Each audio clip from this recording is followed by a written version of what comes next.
Welcome everybody to another episode of Gary Responds. I am somebody. Hey! I wish I was James Brown sometimes. Just sometimes. He has that one interview where he like looks at the camera, he's fucked up. You can just tell. It's probably one of the funniest things of all time. James Brown's a legend. I feel like that's not talked about anymore. New generation should know about James Brown. Him and Rick James didn't give something about niggas with James. Don't give a fuck. Lurker says, R.I.P. Vince, most talented skater I've spent a day with. All right, so now there was a bunch of R.I.P. Vincent Nava comments, and I just want to address everybody that did say R.I.P. to Vincent. While we were filming SKATELINE, or in the process of getting SKATELINE going last week, Vincent had passed. Knowing Vincent over the last 7 years, that shit was pretty rough. We did a short dedication because it was just hard for me to find the words.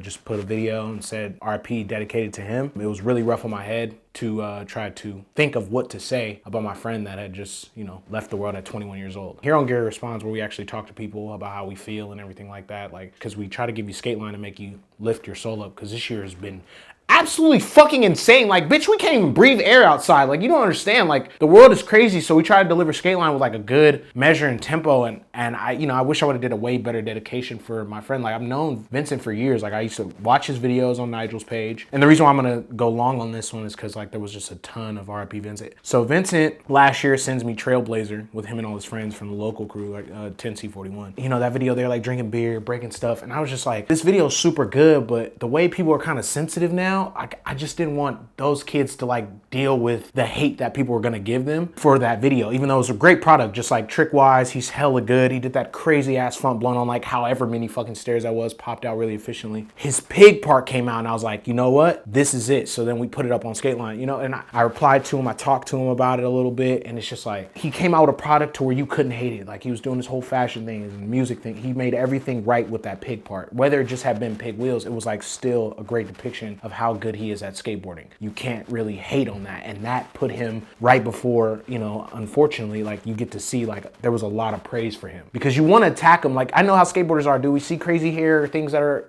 you know, different, we want to like be like, but you couldn't. It was just like unanimous that he was super talented. So all the love for Vincent, man. We've been raising money for his family and everything. Appreciate everybody. I'm really close friends with all of his really close friends, so it's been a really tough week. What I want to say is he left a fucking stamp on skateboarding. And, you know, and that shit is beautiful. And I'm proud of that kid. And I'm proud of all his friends and everybody. I'm proud of everybody in that group. And I want you guys to excel and go as hard as you can, because we have each other. We lost our bro, but we have each other. Hopefully next year will be way better than whatever the fuck happened to this year. Deathwish Chris says, I skinned my knee in 3rd grade getting straight buck on the playground. Sit down, you little piles. I don't know if you mean like the skateboarders or... Bro, I've been skinning my knees since the days I can remember. I had like a face from a cut for barbed wire. Just young scratches, bro. That's crazy. They're still like on me somewhere. I can't remember. I've like ran into this fence playing tag one time. On a fence, there's like those crazy ass bars that hold a fence up, and that little piece that sticks out, I ran into that, and it feeling like I thought the fence was open, and it hit me right here. Like, I almost lost my eye when I was like young. I think about shit like that. That shit's crazy.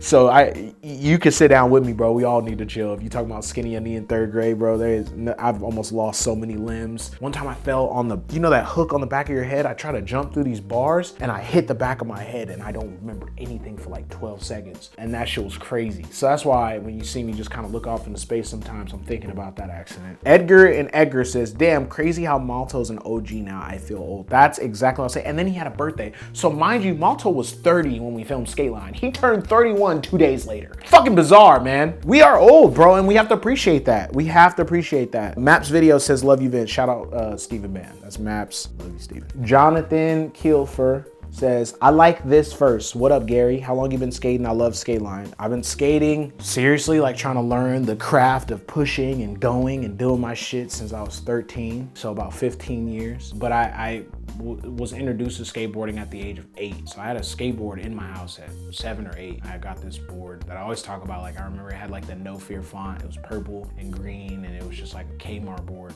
Those boards, they're good to have, but they don't really get you going. Like, I had this Black Label first when I was 13, and like an actual setup with independence and bones. Like, when you get an actual setup, that's when skateboarding becomes a thing to you. Those like boards that don't move at all, like, yeah, they'll let you like love whatever you're doing, but when when you get a board like from a shop, that's when you can like feel like, okay, I'm about to do this. And having that and that little experience that I did when I was skating at 7 and 8 put it into my mind, like, okay, like I kind of know what I'm doing. I got my balance right. I was able to ollie like 3 stairs and 4 stairs like when I was like 13, and I like took the board to school. It was like my boy Steven's board too. He would bring it to the bus stop because I couldn't have, it was hella shit. He would bring it to the bus stop and let me like skate his while he had another one. It was just dope, bro. Like, you know, our friends would just skate and shit. So I've been skating for about, say, 15 years, bro. K-Cuff says, why didn't they use Lola as the music choice for Lola? Like, I get that's supposed to be Louie LA, but still. Bro, it's crazy. Let's just reveal it. I had no idea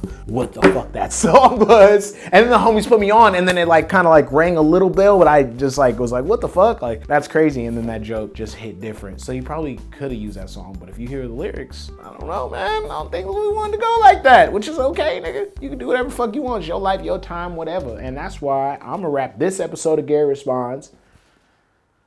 I call him Stephen Ban. You have to call him Bond. 2 links!